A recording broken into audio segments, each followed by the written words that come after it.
ये एक revisionary audio clip है on CA final law chapter 4 inspection inquiry and investigation. ये चैप्टर शुरू होता है सेक्शन 206 से एंड खत्म होता है सेक्शन 229 पे। सेक्शन 206 सब सेक्शन 1 कहता है कि रजिस्ट्रार के पास पावर है कि वो कोई भी इंफॉर्मेशन, एक्सप्लेनेशन या डॉक्यूमेंट्स मंगवा सकता है बाय अ रिटन नोटिस। ठीक है, तो कोई भी इंफॉर्मेशन भी मंगवा सकता है एंड किसी डॉक्यूमेंट्स को प्रोड्यूस करने के लिए भी कह सकता है। सेक्शन 206 सब सेक्शन 2 क्या कहता है कि सभी ऑफिसर्स एंड कंपनी के पास ड्यूटी है कि जो भी इंफॉर्मेशन, एक्सप्लेनेशन रजिस्ट्रार मंगवाएगा वो उसे देना पड़ेगा। ठीक है, एंड इसका प्रोवाइजो क्या कहता है, proviso to section 206 sub section 2 कि जो पास्ट ऑफिसर्स होंगे कंपनी के, उनके पास भी ड्यूटी है कि उन्हें भी इंफॉर्मेशन और एक्सप्लेनेशन देना पड़ेगा इफ दैट इंफॉर्मेशन और explanation relates to that past period, जिस टाइम पे वो एम्प्लॉयड थे कंपनी में। ठीक है, इसके बाद सेक्शन 206 सब सेक्शन 3 क्या कहता है कि एडिशनल रिटर्न नोटिस देकर के रजिस्ट्रार और अदर इंफॉर्मेशन भी मंगवा सकता है अगर जब पहले इंफॉर्मेशन मंगवाया था सेक्शन 206 सब सेक्शन 1 में वो उसने नहीं दिया, नो इन्फॉर्मेशन वॉज गिवन, या फिर इनएडिक्वेट इन्फॉर्मेशन वॉज गिवन, या फिर जो इन्फॉर्मेशन मिला उससे पता चलता है कि unsatisfactory state of affairs exist in the company. ठीक है, इसके बाद सेक्शन 206 सब सेक्शन 4 बोलता है कि इंक्वायरी करवा सकता है रजिस्ट्रार। ठीक है, अगर registrar satisfied on the basis of the information available या on the basis of the representation made कि the business of the company is being carried on for a fraudulent या अनलॉफुल पर्पस और not in compliance with the provisions of the act, या फिर उसे लगता है कि the grievances of the investors is not addressed, तो inquiry करवा सकता है रजिस्ट्रार। ठीक है, लेकिन इंक्वायरी कराने के लिए कौन इंक्वायरी कराएगा? सेंट्रल गवर्नमेंट डायरेक्ट करेगा रजिस्ट्रार को कि आप इंक्वायरी कर सकते हो। ठीक है, और उसके पहले, इंक्वायरी कराने से पहले रजिस्ट्रार को इन्फॉर्म करना पड़ेगा कंपनी को about the allegations made against it by written order. And जो भी ऑफिसर्स इन डिफॉल्ट होंगे उन पे सेक्शन 447 एप्लीकेबल हो जाएगा, मतलब they are punishable for fraud under section 447। इसके बाद सेक्शन 206 सब सेक्शन 5 कहता है इंस्पेक्शन बाय सेंट्रल गवर्नमेंट, कि सेंट्रल गवर्नमेंट इंस्पेक्शन करा सकती है। ठीक है, अगर if the circumstances so warrant. इसके बाद सेक्शन 206 सब सेक्शन क्या कहता है, सब सेक्शन 6 क्या कहता है कि अगर इंफॉर्मेशन जो मंगवाया वो किसी कंपनी ऑफिसर ने दिया नहीं तो फाइन लग जाएगा 1 लाख रुपए से लेकर के 1 लाख रुपए तक का फाइन लग जाएगा। एंड कंटिन्यूइंग फेलियर के केस में 500 रुपए पर डे का फाइन लगेगा। ठीक है, after the first during which the failure continues. इसके बाद आता है सेक्शन 207। सेक्शन 207 कहता है conduct of inspection and inquiry. इसमें सेक्शन 207 सब सेक्शन 1 क्या कहता है कि ड्यूटी है डायरेक्टर का, ऑफिसर का एंड एम्प्लॉय का to produce all documents, information, statements and to render assistance in inspection. ठीक है, सेक्शन 27 सब सेक्शन 2 क्या कहता है एंड 3 ये कहता है कि रजिस्ट्रार इंस्पेक्टर्स के पास पावर है कि वो कॉपीज ले सकता है, they have the power to make copies और मेक मार्क्स ऑफ आइडेंटिफिकेशन और shall have all the powers vested in civil court. Civil court में कौन कौन से पावर्स होते हैं उसके पास? एक तो discovery of books, second inspection of books, third किसी पर्सन को समन कर सकते हैं, summoning and enforcing the attendance and examining on oath. ठीक है, इसके बाद सेक्शन 207 सब सेक्शन 4 कहता है कि अगर इस सेक्शन का कॉन्ट्रावेंशन होता है, मतलब डायरेक्टर से जब डॉक्यूमेंट्स मंगवाते हैं तो वो डायरेक्टर दे नहीं रहे, मतलब या फिर असिस्टेंस नहीं प्रोवाइड कर रहे हैं, तो उस केस में क्या होता है, director and every officer in default पे इम्प्रिजनमेंट हो जाता है up to 1 year and fine हो जाता है मिनिमम 25,000 से लेकर के मैक्स 1 लाख तक का, प्लस वैकेशन ऑफ ऑफिस भी हो जाता है। एंड जैसे वो ऑफिस को छोड़ते हैं on such vacation the director shall be disqualified from holding an office in any company. ठीक है, इसके बाद सेक्शन 208 क्या कहता है, रिपोर्ट ऑन इंस्पेक्शन मेड। तो जो भी इंस्पेक्शन किया गया सेक्शन 26 एंड 27 के हिसाब से उसका रिपोर्ट रजिस्ट्रार या इंस्पेक्टर बनाता है एंड सबमिट करता है राइटिंग में to the central government. May also give recommendation whether further investigation is required or not, तो वो रिकमेंडेशन भी देते हैं कि फर्दर इन्वेस्टिगेशन करना चाहिए या नहीं करना चाहिए। इसके बाद सेक्शन 209 क्या कहते हैं, सेक्शन 209 कहता है search and seizure by registrar or inspector. Registrar या इंस्पेक्टर सर्च या सीजर भी करवा सकता है। उसमें फर्स्ट पॉइंट है कि कौन कौन से सर्कमस्टेंसेस में सीजर होगा। अगर रीजनेबल ग्राउंड्स है to believe that books and papers are destroyed या म्यूटिलेटेड या ऑल्टर्ड, फॉल्सिफाइड या सेक्रेटेड। ठीक है, मतलब बुक्स एंड अकाउंट्स को क्या किया, बुक्स एंड पेपर्स को डिस्ट्रॉय कर दिया या म्यूटिलेट कर दिया या ऑल्टर कर दिया या उसे फॉल्सिफाई कर दिया या उसे सेक्रेट कर दिया, तो only after obtaining an approval from the special court क्या कर सकता है, सर्च एंटर, मतलब एंटर कर सकता है किसी प्रीमाइस में, सर्च कर सकता है, सीज कर सकता है एंड टेक कॉपीज ऑफ और एक्सट्रैक्ट्स फ्रॉम। ठीक है, तो स्पेशल कोर्ट से सिर्फ पावर लेने के बाद क्या कर सकता है, एंटर कर सकता है, सर्च कर सकता है, सीज कर सकता है एंड कॉपीज भी ले सकता है। पीरियड ऑफ सीजर क्या होगा, ओरिजिनल पीरियड ऑफ सीजर होगा maximum 180 days and further period of seizure होगा फर्दर पीरियड ऑफ 180 डेज। ठीक है, इसके बाद taking of copies and placing identification marks, ये चाहे तो कॉपीज भी ले सकते हैं एंड आइडेंटिफिकेशन मार्क्स भी प्लेस कर सकते हैं। एंड फोर्थ इज इन पे code of criminal procedure 1973 applicable हो जाएगा।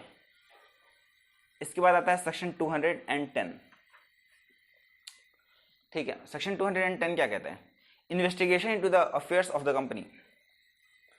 मतलब सेंट्रल गवर्नमेंट के अप्रूवल के ओपिनियन में, सेंट्रल गवर्नमेंट के ओपिनियन में अगर इन्वेस्टिगेशन होना चाहिए कंपनी में तो इन्वेस्टिगेशन होगा।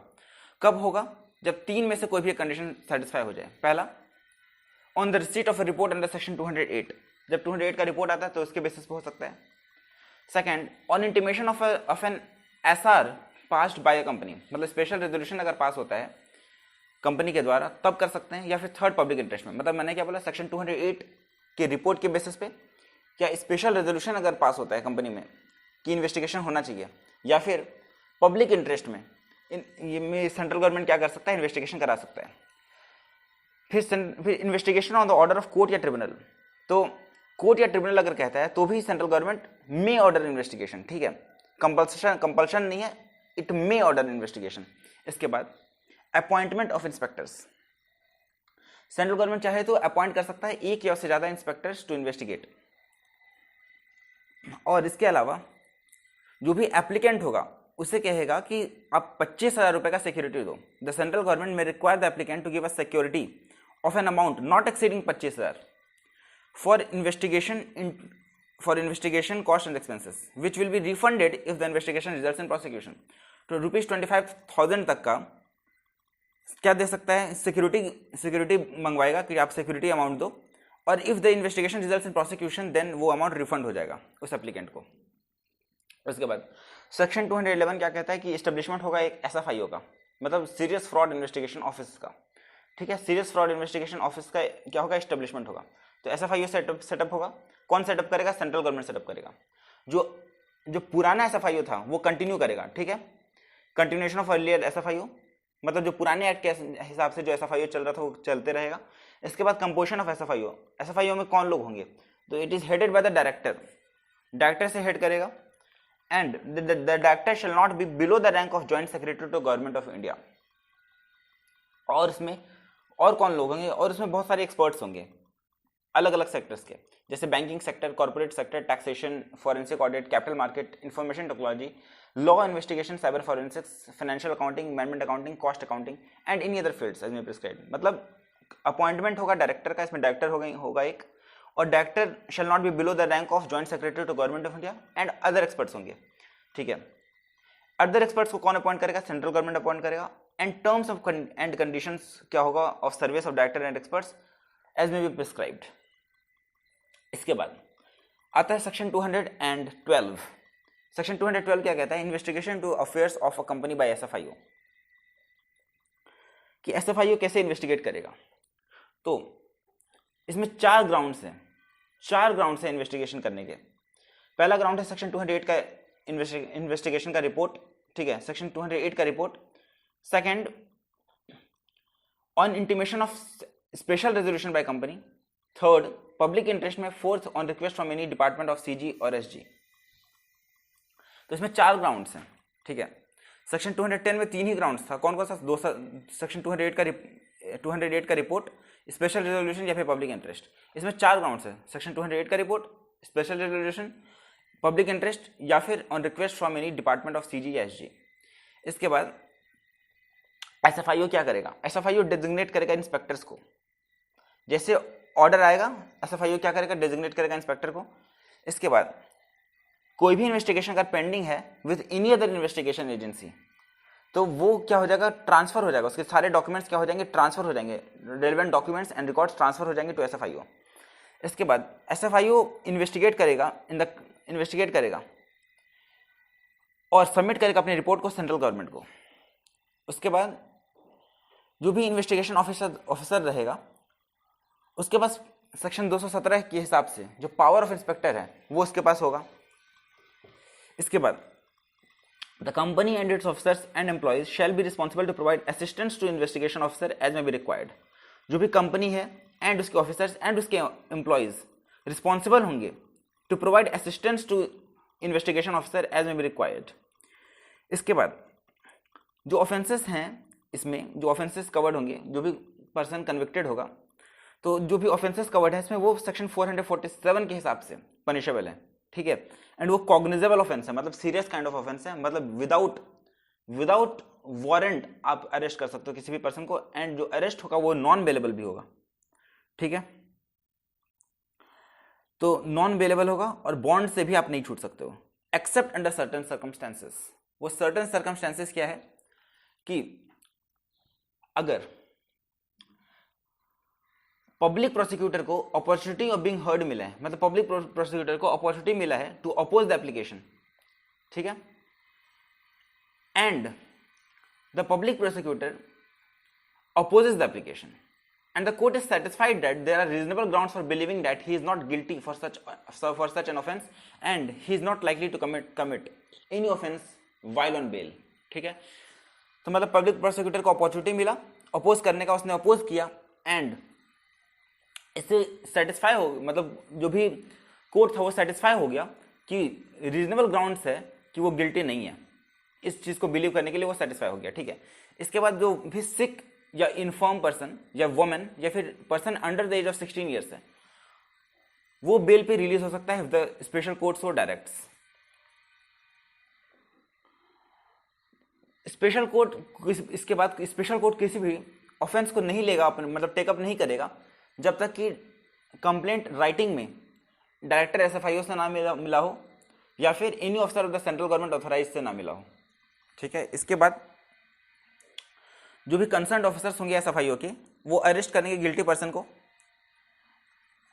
एंड जैसे अरेस्ट करेंगे उसके विदिन 24 आवर्स जुडिशियल मजिस्ट्रेट या फिर मेट्रोपॉलिटन मजिस्ट्रेट के पास ले जाना पड़ेगा उस अरेस्टेड पर्सन को, ठीक है। लेकिन ये ध्यान देना कि जो 24 आवर्स जो काउंट कर रहे हैं वो उस जर्नी को पूरा करने में जो टाइम लग रहा है ना उसको छोड़ के 24 आवर्स करते हैं। The period of 24 hours shall exclude the time necessary for the journey from the place of arrest to the magistrate's court, ठीक है। इसके बाद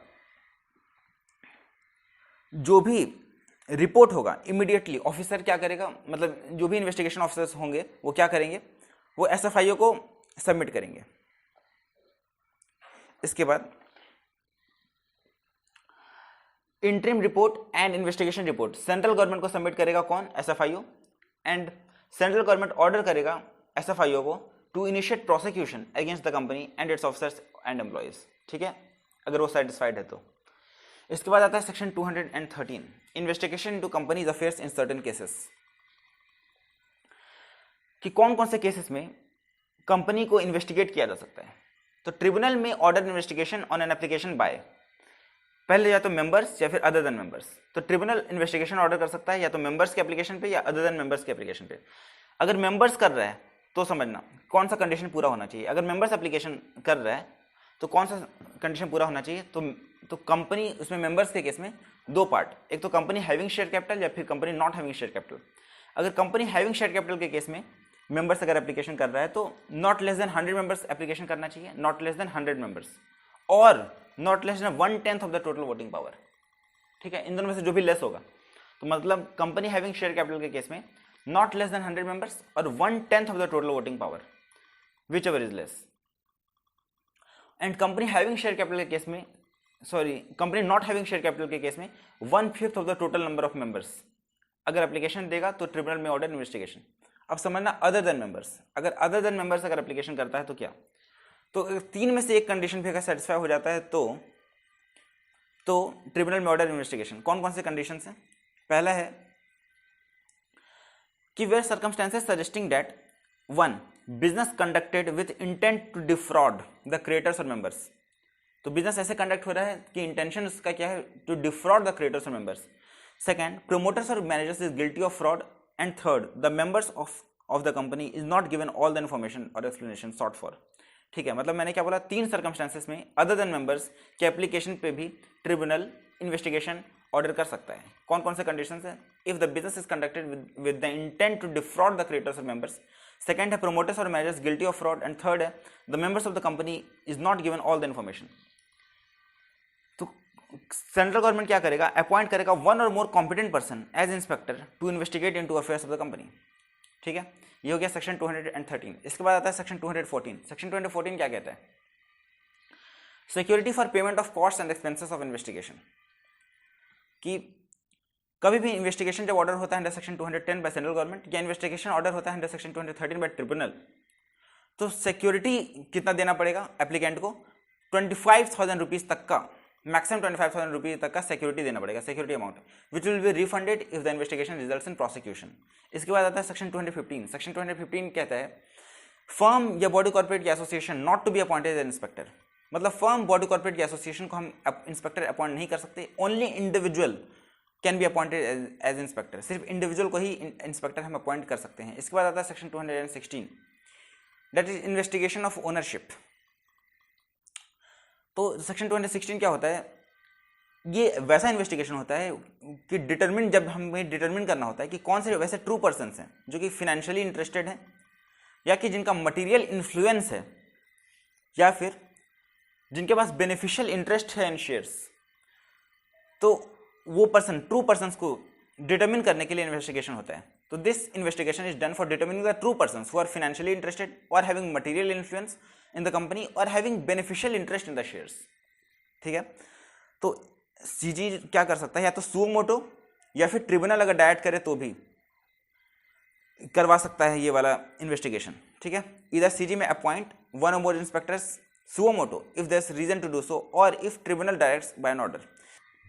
इसके बाद है section 217, procedures, powers etcetera of inspectors. इसमें क्या है कि जो भी current and former officers, employees and agents होंगे कंपनी के, उनको प्रिजर्व एंड प्रोड्यूस करना पड़ेगा बुक्स को एंड प्रोवाइड करना पड़ेगा assistance to the inspector.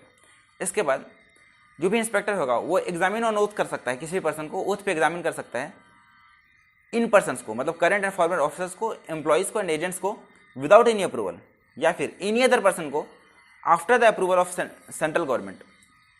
But section 212 में अगर इंस्पेक्शन हो रहा है तो प्रायर अप्रूवल लगेगा, मतलब डायरेक्टर एसएफआईओ का अगर प्रायर अप्रूवल मिल गया तो दैट इज सफिशिएंट। ठीक है, इसके बाद inspectors have all the powers of a civil court. Inspectors के पास वो सारे पावर्स होंगे जो सिविल कोर्ट के पास पावर्स हैं। इसके बाद सेक्शन 217 का कभी भी कॉन्ट्रावेंशन होता है, मतलब if any person disobeys the direction of the registrar, तो every director and every officer in default पे फाइन लग जाएगा 25,000 से 1 लाख तक का, एंड इम्प्रिजनमेंट होगा up to 1 year plus vacation of office, and जैसे वैकेट होगा he is disqualified to be appointed as director in any company. ठीक है, तो यहां ध्यान देना, फाइन है 25,000 से 1 लाख, एंड इम्प्रिजनमेंट है अप टू 1 ईयर, एंड है, एंड और नहीं है, एंड है। ठीक है, प्लस वैकेशन ऑफ ऑफिस भी है, प्लस डिस्क्वालिफिकेशन भी। इसके बाद if a person without reasonable cause fails to produce books और पेपर्स और fails to furnish any information और फेल्स टू अपीयर और फेल्स टू साइन और नोट्स ऑफ एनी एग्जामिनेशन, तो उसमें फाइन लग जाएगा कितना, 25,000 रुपीज से लेकर के 1 लाख तक का, प्लस अगर कंटिन्यूइंग डिफॉल्ट है तो 2,000 रुपीज पर डे का। ठीक है, after first, and imprisonment up to 6 months, and 6 महीने तक का इम्प्रिजनमेंट भी हो जाएगा, एंड है यहाँ पे। इसके बाद if an application is made to the competent court in India by the inspector stating that the evidence may be available outside India, then such competent court may issue a letter of request to a court outside India to examine orally or to record his statement, requiring such person to produce any document or things and forward all such evidences to the court in India. देखो मैंने क्या बोला, कभी भी application अगर कोई भी अगर एप्लीकेशन अगर मेड है, मतलब if the application is made to the competent court in India, तो इंडिया के किसी कॉम्पिटेंट कोर्ट में इंस्पेक्टर अगर एप्लीकेशन फाइल करता है stating that the evidence may be available outside India, कहता है कि एविडेंस आउटसाइड इंडिया हो सकता है, तो उस केस में जो कॉम्पिटेंट कोर्ट है वो इशू करेगा एक letter of request to the court outside India to examine orally और अदरवाइज, ठीक है, या फिर to record his statement and to requiring such person to produce any documents और things and forward all such evidences to the court in India. इसके बाद if मान लो इसका उल्टा होता है, मतलब if any letter of request is received from outside India, तो सेंट्रल गवर्नमेंट को रिसीव होता है, सेंट्रल गवर्नमेंट क्या करता है उस लेटर ऑफ रिक्वेस्ट को फॉरवर्ड कर देता है कोर्ट को। अब कोर्ट क्या कर सकता है, तो उस पर्सन को खुद ही समन करेगा, उसके स्टेटमेंट को रिकॉर्ड करेगा, कोई डॉक्यूमेंट्स चाहिए तो वो मंगवाएगा, या फिर क्या करेगा वो लेटर को सेंड कर देगा किसी इंस्पेक्टर को फॉर इन्वेस्टिगेशन। इंस्पेक्टर क्या करेगा, इन्वेस्टिगेट करेगा into the affairs of company and inspector shall submit the report to such court within 30 days और such extended time as the court may allow. तो 30 days के अंदर से submit करना होगा या फिर such extended time as the court may allow. इसके बाद आता है सेक्शन 218। सेक्शन 218 क्या कहता है, protection of employees during investigation. जब भी इन्वेस्टिगेशन हो रहा है तो एम्प्लॉइज को प्रोटेक्शन मिलता है, ठीक है, protection of employees during investigation. इसमें क्या होता है कि कभी भी अगर कोई भी एक्शन लेना है अगेंस्ट द एम्प्लॉय, एक्शन जैसे कि सस्पेंड करना है एम्प्लॉय को या फिर इसे पनिश करना है मतलब या तो डिसमिस करना है, इसके रैंक का उसके रैंक को कम करना है, या फिर रिमूव करना है, या फिर उसके टर्म्स ऑफ एम्प्लॉयमेंट को एडवर्सली चेंज करना है। मैंने क्या बोला, देखो अगर कभी भी एक्शन लेना है किसी भी एम्प्लॉय के अगेंस्ट जबकि इन्वेस्टिगेशन चल रहा हो, ठीक है, एक्शन जैसे कि सस्पेंड करना हो एम्प्लॉय को, पनिशमेंट उसे देना हो जैसे कि डिसमिस करना हो, रिमूव करना हो उसे, या उसके रैंक को रिड्यूस करना हो, या फिर उसके टर्म्स ऑफ एम्प्लॉयमेंट को एडवर्सली अगर चेंज करना हो, तो हमें ट्रिब्यूनल का अप्रूवल लेना पड़ता है, मतलब कंपनी को अप्रूवल लेना पड़ता है ट्रिब्यूनल का। तो अगर 30 डेज के अंदर अगर अप्रूवल नहीं आया ट्रिब्यूनल का, तो ऐसा मान लेंगे, मतलब it is deemed as approval, ठीक है, तो ऐसा मान लेंगे कि अप्रूवल मिल गया हमें एंड हम एक्शन ले सकते हैं अगेंस्ट द एम्प्लॉय। अगर 30 डेज के अंदर उसका ऑब्जेक्शन नहीं आया ट्रिब्यूनल का, तो बट अगर ट्रिब्यूनल का ऑब्जेक्शन आ गया, तो जो भी कंपनी है या फिर बॉडी कॉर्पोरेट है या फिर पर्सन जो कि डिससेटिस्फाइड है, वो अपील प्रेफर कर सकता है within 30 days of receipt of notice of objection to the appellate tribunal. मतलब अगर कोई भी पर्सन अगर डिससेटिस्फाइड है with the objection raised by the tribunal, तो within 30 days of notice वो क्या करेगा, चाहे कंपनी हो या बॉडी कॉर्पोरेट हो या पर्सन डिससेटिस्फाइड है, वो क्या करेगा 30 डेज के अंदर अपीलेट ट्रिब्यूनल को अपील फाइल करेगा। 1000 रुपये का फीस लगेगा इसके लिए, ठीक है। If no reply received from tribunal then the person can not appeal, ठीक है ना। अगर ट्रिब्यूनल का रिप्लाई रिसीव नहीं होगा तो पर्सन अपील नहीं कर सकता है, लेकिन अगर रिप्लाई अगर आ गया तभी पर्सन अपील कर सकता है, ठीक है, पर्सन या कंपनी। इसके बाद फाइनल एंड बाइंडिंग ऑर्डर, जो भी अपीलेट ट्रिब्यूनल का जो भी डिसीजन होता है वो फाइनल एंड बाइंडिंग होता है किस पे, 4 लोगों पे, ट्रिब्यूनल पे, कंपनी पे, बॉडी कॉर्पोरेट पे एंड पर्सन कंसर्न पे।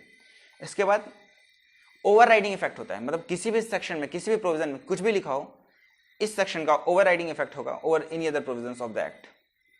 इसके बाद सेक्शन 219, अब इसमें क्या है, सेक्शन 219 से लेकर के 222 तक पावर्स ऑफ इंस्पेक्टर है, इंस्पेक्टर के पास क्या क्या पावर्स हैं।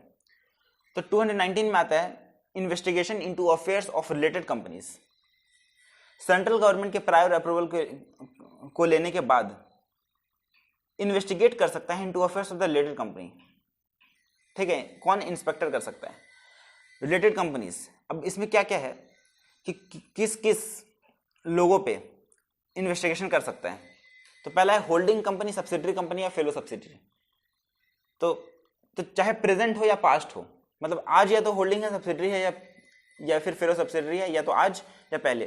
फेलो सब्सिडरी मतलब another subsidiary of the holding, ठीक है, कोई और सब्सिडरी है होल्डिंग का मेरा। तो मतलब होल्डिंग सब्सिडरी या फेलो सब्सिडरी, चाहे प्रेजेंट हो या पास्ट, या फिर persons in employment of the company as MD या मैनेजर, चाहे प्रेजेंट या पास्ट, ठीक है। या फिर company is managed by MD और मैनेजर ऑफ द कंपनी, या फिर other body corporate whose BOD consist of nominees of the company, या फिर who is accustomed to act in accordance with the directions or instructions of the company or any of its directors। तो मैंने क्या बोला, चार लोग, या तो होल्डिंग सब्सिडरी या फेलो सब्सिडरी, पहला हो गया। Second, persons in employment of the company as MD या manager. Third, company is managed by such MD और manager. And fourth, other body corporate whose BOD consist of MD, whose BOD consist of the nominees of the company और is accustomed to act in accordance with the directions or instructions of the company or any of its directors। ये हो गया section 219। And inspector क्या करेगा, अपनी report को submit करेगा, ठीक है, इस रिगार्डिंग। इसके बाद आता है सेक्शन 220। सेक्शन 220 क्या पावर देता है, बुक्स को सीज करने का पावर देता है, कि कोई भी डॉक्यूमेंट्स को इंस्पेक्टर चाहे तो सीज कर सकता है, बुक्स एंड पेपर्स को सीज कर सकता है, किसी भी प्लेस पे एंटर कर सकता है एंड बुक्स एंड पेपर्स को सीज कर सकता है। टाइम पीरियड क्या है, period not later than the conclusion of the investigation. मतलब कब तक बुक्स एंड पेपर्स को सीज कर सकता है, जब तक कि इन्वेस्टिगेशन सीज कंक्लूजन ना हो जाए इन्वेस्टिगेशन का, उसके बियॉन्ड सीज नहीं कर सकता, ठीक है। एक्सट्रैक्ट्स और बुक्स एंड पेपर्स, तो वो चाहे तो बुक्स एंड पेपर्स का एक्सट्रैक्ट भी ले सकता है, take copies of and place identification marks on such books and papers. And इसके बाद जो प्रोविजंस है क्रिमिनल प्रोसीजर कोड के, वो यहाँ पे अप्लाई हो जाएंगे सीजर पे। इसके बाद आता है सेक्शन 221। सेक्शन 221 क्या है, freezing of assets of company on inquiry and investigation. तो कंपनी के एसेट्स को हम क्या कर सकते हैं, फ्रीज कर सकते हैं ऑन इंक्वायरी एंड इन्वेस्टिगेशन। कभी भी अगर ऑर्डर देता है tribunal, if transfer is prejudicial to company's interest, मतलब मान लो कोई भी पर्सन अगर कंप्लेंट फाइल करता है या ट्रिब्यूनल को खुद ऐसा लगता है कि the affairs of the company is prejudicial to the company's interest, तो उस केस में वो प्रोहिबिट कर सकता है transfer of such asset for a period up to 3 years, maximum 3 years तक के लिए ट्रांसफर को प्रोहिबिट कर सकता है, ठीक है। एंड एक चीज समझना, कौन कौन से ऐसे पर्सन है जो कि एलिजिबल हैं to file complaint under section 221। तो इसमें आपको देखना पड़ेगा सेक्शन 244। सेक्शन 244 के हिसाब से जो पर्सन हैं वही कवर्ड है। सेक्शन 244 में कौन से पर्सन कवर्ड है समझना। पहले देखो सेक्शन 221 में क्या लिखा है, इसमें लिखा है कि क्रेडिटर्स जिसका कि आउटस्टैंडिंग बैलेंस है ऑफ 1 लाख और मोर, वो एप्लीकेशन फाइल कर सकता है। एंड इसके अलावा जो अदर पर्सन प्रिस्क्राइब्ड हैं, तो अदर पर्सन प्रिस्क्राइब्ड हैं सेक्शन 244 में। कौन कौन से पर्सन प्रिस्क्राइब्ड हैं, कंपनी जिनका कि शेयर कैपिटल है उस केस में 1/5 of the total number of members, and company जिसमें कि शेयर कैपिटल नहीं है, एंड कंपनी जिसमें शेयर कैपिटल है उसमें lower of 100 members, 1/10 of the members and 1/10 of issued capital, ठीक है। मैंने क्या बोला समझना। कौन कौन से पर्सन्स एप्लीकेशन फाइल कर सकते हैं 221 में, एक तो क्रेडिटर्स जिनका क्या आउटस्टैंडिंग बैलेंस 1 लाख या ज़्यादा उससे ज़्यादा है। एंड इसके अलावा सेक्शन 244 में जो पर्सन प्रिस्क्राइब्ड हैं, कौन कौन से पर्सन प्रिस्क्राइब्ड हैं, कंपनी जिसमें शेयर कैपिटल नहीं है उसमें 1/5 of the total number of members, and company जिसमें शेयर कैपिटल है उसमें 100 मेंबर्स, 1/10 मेंबर्स या फिर 1/10 of the issued share capital जिनके पास है। इसके बाद पनिशमेंट क्या होगा in case of contravention of order of tribunal. तो company and every officer in default पे फाइन लग जाएगा, सॉरी पहले कंपनी पे फाइन बताता हूँ। तो कंपनी पे फाइन लगेगा 1 लाख से 25 लाख तक का। एवरी ऑफिसर इन डिफॉल्ट पे फाइन लग जाएगा 50,000 से लेकर के 5 लाख तक का। कंपनी पे कितना फाइन लगेगा, 1 लाख से 25 lakh. Every officer in default पे 50,000 से 5 लाख। एंड इम्प्रिजनमेंट का भी यहाँ पे प्रोविजन है, मतलब कि एवरी ऑफिसर इन डिफॉल्ट पे या तो फाइन लगेगा 50,000 से 5 लाख तक का, या फिर अप टू 3 years तक का इम्प्रिजनमेंट है, या फिर बोथ। इसके बाद आता है imposition of restrictions upon securities. Section 222 कहता है imposition of restrictions upon securities where it appears to the tribunal in connection with investigation under section 216 or under complaint made by any person। तो कभी भी अगर ट्रिब्यूनल को ऐसा लगता है in connection with investigation under section 216, या फिर जब कोई भी पर्सन कंप्लेंट करता है कि there is a good reason to find the facts about insecurities and such facts cannot be found unless certain restrictions is imposed। एक गुड रीजन है to find the facts about the securities and the facts can not be found if the certain restrictions is not imposed. तो उस case में restriction लगा सकता है for a period not exceeding 3 years। इसके बाद punishment कितना होगा in case of contravention to an order under section 222। तो सेक्शन 222 का अगर कॉन्ट्रावेंशन होता है तो कितना लगेगा कंपनी में फाइन? कंपनी में फाइन लगेगा उतना ही जितना 221 में था, मतलब 1 लाख से 25 लाख तक का। एवरी ऑफिसर इन डिफॉल्ट पे बट फाइन लग जाएगा 25,000 से 5 लाख। सेक्शन 221 में था 50,000 से 5 लाख, यहाँ पे है 25,000 से 5 लाख। फिर इम्प्रिजनमेंट का यहाँ पे भी प्रोविजन है, और इम्प्रिजनमेंट अप टू 6 months और बोथ। जबकि 221 में था इम्प्रिजनमेंट 3 years तक का, यहाँ इम्प्रिजनमेंट है 6 months तक का। ठीक है, इसके बाद सेक्शन 223 इंस्पेक्टर्स रिपोर्ट। इसमें क्या है कि इंस्पेक्टर अपना रिपोर्ट सबमिट कर सकता है, मतलब उसे अपना रिपोर्ट सबमिट करना पड़ेगा। पहले इंटरिम रिपोर्ट सबमिट करेगा एंड बाद में फाइनल रिपोर्ट सबमिट करेगा, किसे? सेंट्रल गवर्नमेंट को। इसके बाद जो फिर रिपोर्ट होगा वो या तो राइटिंग में होगा या फिर प्रिंटेड होगा एज अ सेंट्रल गवर्नमेंट में डायरेक्ट, मतलब या तो उसके पर्सनल हैंड राइटिंग में होगा या फिर वो प्रिंटेड होगा एज द सेंट्रल गवर्नमेंट में डायरेक्ट। इसके बाद ऑब्टेनिंग कॉपी ऑफ रिपोर्ट। तो कौन कौन से पर्सन वैसे हैं जो रिपोर्ट को ऑब्टेन कर सकते हैं? तो members, creditors and any other person whose interest likely to be affected. तो members, creditors and any other person whose interest likely to be affected reports को ऑब्टेन कर सकते हैं by making application to the central government. इसके बाद आता है authentication of report. Report को ऑथेंटिकेट कौन करेगा? So the report shall be authenticated by the seal of the company or a certificate of a public officer having custody of the report. तो report को कौन ऑथेंटिकेट करेगा? It shall be authenticated by the seal of the company और second a certificate of a public officer having custody of the report. Exception क्या है इसका? This section does not apply to report referred to under section 212। इसके बाद actions to be taken in pursuance of inspector's report. If the person investigated is guilty of offense for which he is criminally liable, the central government may prosecute such person for the offense and it is the duty of officers or employees to give such CG the necessary assistance. तो देखो section 224 क्या कहता है? Actions to be taken in pursuance of inspector's report। तो इसमें 5 actions हैं, 5 points covered है। First point है कि अगर कोई पर्सन गिल्टी ऑफ ऑफेंस है, गिल्टी है, ठीक है, तो उस केस में से प्रोसिक्यूट किया जा सकता है उस पर्सन को। तो सीजी में प्रोसिक्यूट सच पर्सन एंड जो भी ऑफिसर्स एंड एम्प्लॉयज होंगे उनका ड्यूटी होगा to provide the CG with the necessary assistance. इसके बाद सेकंड पॉइंट में क्या लिखा है कि सीजी पिटिशन फाइल कर सकता है for the winding of the company या फिर एप्लीकेशन अंडर सेक्शन 241 या फिर बोथ। तो सीजी में cost to be presented to the tribunal a petition for winding up और एप्लीकेशन अंडर सेक्शन 241 और बोथ। तो वाइंडिंग अप के लिए पिटिशन फाइल कर सकता है या 241 के एप्लीकेशन के लिए या फिर बोथ। इसके बाद सीजी चाहे तो खुद ही प्रोसीडिंग्स फाइल कर सकता है फॉर वाइंडिंग अप। तो सीजी में itself bring the proceedings for winding up. Fourth क्या कहता है कि जो भी कॉस्ट या एक्सपेंसेस लगेगा सेंट्रल गवर्नमेंट को उसे इंडेमनिफाई करेगा कौन? कंपनी, बॉडी कॉर्पोरेट, ठीक है, कंपनी या बॉडी कॉर्पोरेट या एनी अदर पर्सन कंसर्न्ड। इसके बाद सीजी में file application before tribunal for appropriate orders if inspector states that the fraud has taken place. CG application file कर सकता है ट्रिब्यूनल के पास में अगर इंस्पेक्टर ऐसा कहता है कि फ्रॉड हुआ है, ठीक है, तो उसे ध्यान से देख करके उसके रिपोर्ट को पढ़ करके अप्रोप्रिएट ऑर्डर्स इशू कर सकता है। अब अप्रोप्रिएट ऑर्डर्स मतलब क्या हो सकते हैं? अप्रोप्रिएट ऑर्डर्स मतलब डिसगॉर्जमेंट ऑफ एसेट को डिसगॉर्ज कर सकता है या फिर प्रॉपर्टी को, एसेट, प्रॉपर्टी या कैश को डिसगॉर्ज कर सकता है and holding such director, KMP officer और अदर पर्सन पर्सनली लायबल, ठीक है। इसके बाद आता है सेक्शन 225। ये क्या कहता है? Expenses of investigation. Expenses of investigation कौन रिइंबर्स करेगा?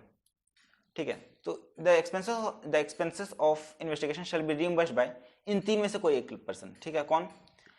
First, any person who is convicted और who is ordered to pay damages और रिस्टोर द प्रॉपर्टी। तो जो भी पर्सन कन्विक्टेड है और who is ordered to pay the damages और restore the property. Second, the body corporate और the company in whose name proceedings are brought, तो जिसके नाम पे प्रोसीडिंग्स लिया गया है।